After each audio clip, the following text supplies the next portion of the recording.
NBA Finals Game 2 went final, and it goes to the Miami Heat. Nuggets down 3 late. Jamal Murray, a step-back 3. Oh, it does not go. Caleb Martin, the rebound for the Heat. And the Miami Heat, they get the win, 111-108. They even this series at 1 game apiece. That guy, the former 2-time MVP, we just saw him, Joker, he had 41. It was not enough for the Nuggets. Jimmy Butler had 21.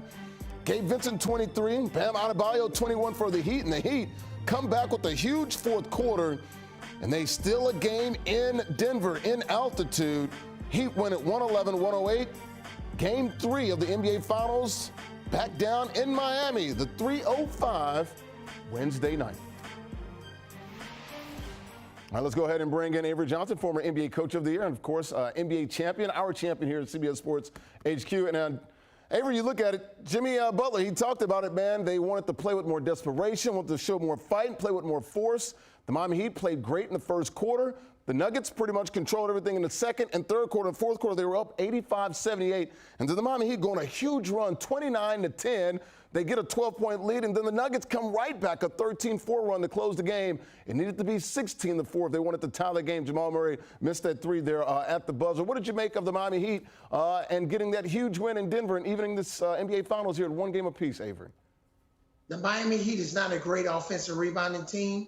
So if they score 15 or more threes, which I predicted, they're going to win every game in this series. 17 threes tonight. They were unbelievable. This is a first and a fourth quarter lead. I've coached in the league before. I want to talk about the fourth quarter, but you also have to worry about the first quarter. The Miami Heat was unbelievable tonight to start this game. A lot of momentum. They shot 69% from the field in the fourth quarter. 17 threes. They were unbelievable. A lot of balance in their scoring, and that's why they won this game tonight. Yeah, you look at it, the Denver Nuggets, they shot 52% on their home floor, scored 100 points. Joker with 41 points. The assists were down there for Nikola Jokic. He only had like 4 assists. We're used to seeing more from him with the triple-double. But how about the 6 players with multiple threes there, tying an NBA Finals record there for the Miami Heat? That was the difference in the ball game, 17 threes to 11. How important was the three-point shooting for the Miami Heat, which you predicted, Avery, going into this game? Absolutely. You know, Strus was 0 for 6 in game 1. But outside of the Miami Heat's offense, let's look at the adjustments they made. They figured out, hey, we want Jokic to beat us from an offensive standpoint. They want him to score 41 points, they'll live with it, but not the triple-double. And he only had 4 assists tonight. They're going to force him to score. They don't want to get the other guys involved. And you can see the adjustment that Erik Spoelstra made going into game 2. Yeah, you look at Nikola Jokic, 41 points, had the double-double, 11 rebounds there and the 4 assists. What is it, Avery, about this Miami Heat team? We're looking at an 8 seed, right? They took out the top seed, the Bucks, took out the number 1 team in the NBA for most of the year with the Boston Celtics. Now they get the top seed out west, even that series up there. They're like Michael Myers. They're like Jason Voorhees. You just can't kill them. Avery, you have to stomp on their face with a hobnail boot if you want to knock out this team, Avery. Yeah, you're right. They're like Jason Bourne. We've seen those Bourne Identity movies. And, hey, I'm getting on a plane tomorrow. I'm going to Miami. I'm excited to be covering game 3 and 4 for CBS Sports HQ. But the main thing is this Miami team, they got the right culture, coaching, competitive spirit, character, communication. This team really cares about one another. They're not going to go down without a fight. So this is not a shock. This is a team that beat Milwaukee and Boston in the Eastern Conference. So Denver hasn't really been tested, especially against the Lakers. So I'm really looking forward to these games 3 and 4 in Miami. Yeah, going into game 2, the Miami Heat talked about how uncomfortable they were and how comfortable the Denver Nuggets were. It looked like the roles were reversed here in game 2. Looks like the Nuggets were a little uncomfortable. We talked about Jokic had a great game. Jamal Murray, pretty decent game there. But it was the three-point shooting that was the difference. If you're the Denver Nuggets, We always talk about adjustments here, Avery. What sort of adjustments can the Denver Nuggets make heading down to South Beach, the 305, heading into Game 3 Wednesday night? Well, similar to what Miami adjustments were against Denver. Just allow Jimmy Butler to score as tough buckets as he can, but the others, you have to minimize their success. Whenever Miami has 4 or 5 guys in double figures and they're shooting the ball well from the three-point line, they're going to be hard to beat. So just guard Jimmy Butler, shut down everybody else. If they're one pass away, deny them, make them go back door, make those guys like Strus, Lowry, all those guys.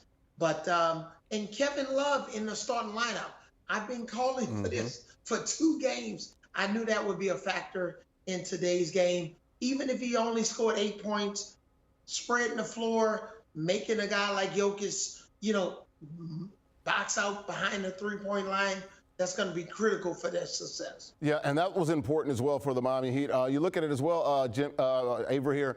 Jimmy Butler talked about playing with force, the physicality. How much did that bother the Denver Nuggets on their home floor Sunday night there? And how do they sort of change that around and deal with that? How will that impact them in Game 3 and the rest of the series here? Because you know the Miami Heat are going to be a very physical team as they get back on their home floor down there at the Kaseya Center.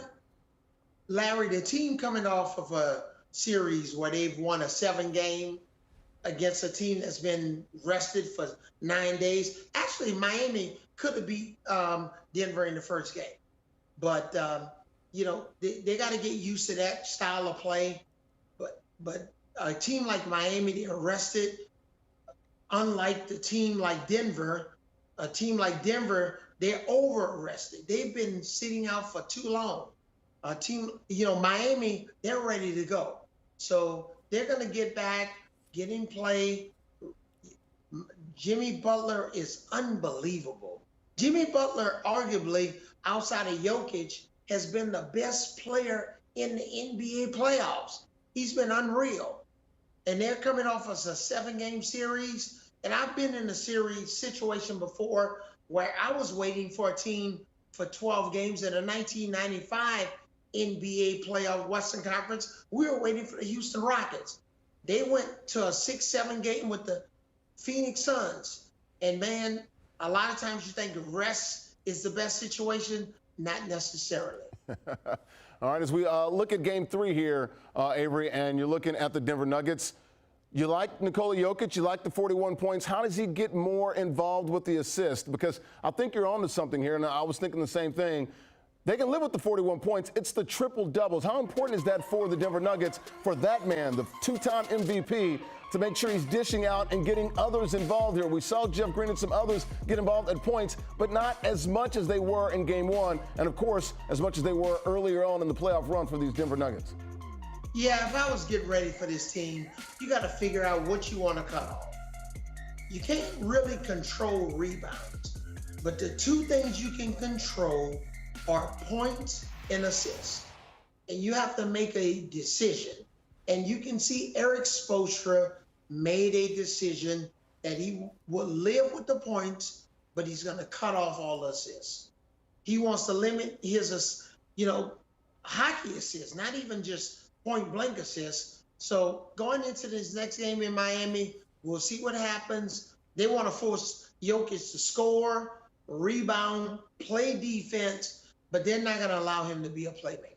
Good job for the Miami Heat Sunday night. A more aggressive Bam Adebayo, more aggressive Jimmy Butler. Kevin Love inserted into the starting lineup for Caleb Martin, who had an illness, and they knocked down almost 50% of those three-pointers, 17 of those. They've evened up this series at 1. He is CBS Sports NBA insider and analyst Avery Johnson, former Coach of the Year and NBA champion. Avery, enjoy Game 3 on Wednesday night and have some fun down there, bro, in the 305. I know you will. The final schedule here is we're tied at 1. Miami gets that split there in Denver. Game 3 Wednesday night, 8:30 p.m. Eastern, the Kaseya Center there near Biscayne Boulevard. Game 4 will be Friday night, 8:30 p.m. Eastern. That's also in Miami. Then Game 5, June the 12th.